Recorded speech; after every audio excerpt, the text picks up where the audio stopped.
আপনারা জানেন ইতিমধ্যেই আমাদের পবিত্র বিধানসভার দুই সদস্য বিধায়ক রামপ্রসাদ পাল এবং বিধায়ক রঞ্জিত দেববর্মা আমাদের রাজ্যের দুই বরিষ্ঠ সাংবাদিক তথা দুইজন বরিষ্ঠ সম্পাদক সানিদ দেবরায় এবং বরিষ্ঠ সাংবাদিক প্রণব সরকারকে নিয়ে বিভিন্ন অপপ্রচার এবং কুৎসা রটানো হচ্ছে এবং ওনারা দুজন ফেসবুকে যেভাবে আমাদের বরিষ্ঠ দুই সাংবাদিক প্রণব সরকার এবং সানিদ দেবরায়ের নামে মিথ্যা কথা সমাজের মধ্যে ছড়ানো হচ্ছে, এমনকি প্রাণনাশের হুমকি দেওয়া হচ্ছে।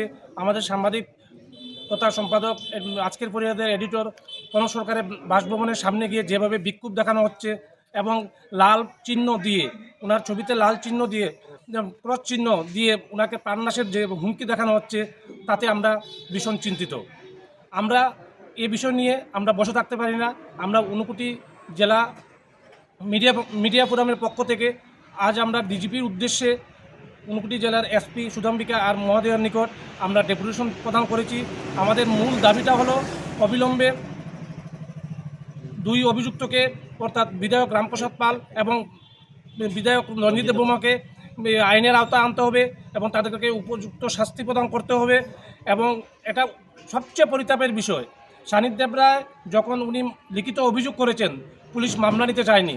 তারপর সাংবাদিকদের চাপে পড়ে সানিদ দেবরায়ের মামলা পুলিশ রেজিস্ট্রি করলেও এখানে অবিশ্বাস্য হলেও সত্যি প্রণব সরকার যিনি মামলা করেছেন উনি 6 থেকে 7 বার অভিযোগ করেছেন, লিখিত অভিযোগ করেছেন, কিন্তু আজ পর্যন্ত পুলিশ প্রণব সরকারের মামলাটি রেজিস্ট্রি করেনি।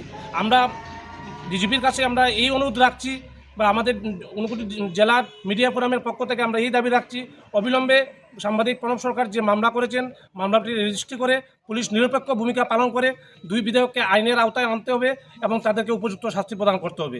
পুলিশ যদি খুব শীঘ্রই কোনো যথাশীঘ্র যে কোনো ধরনের পদক্ষেপ না নেওয়া হয়, তাহলে আগামী দিনে আমরা বসে থাকবো না।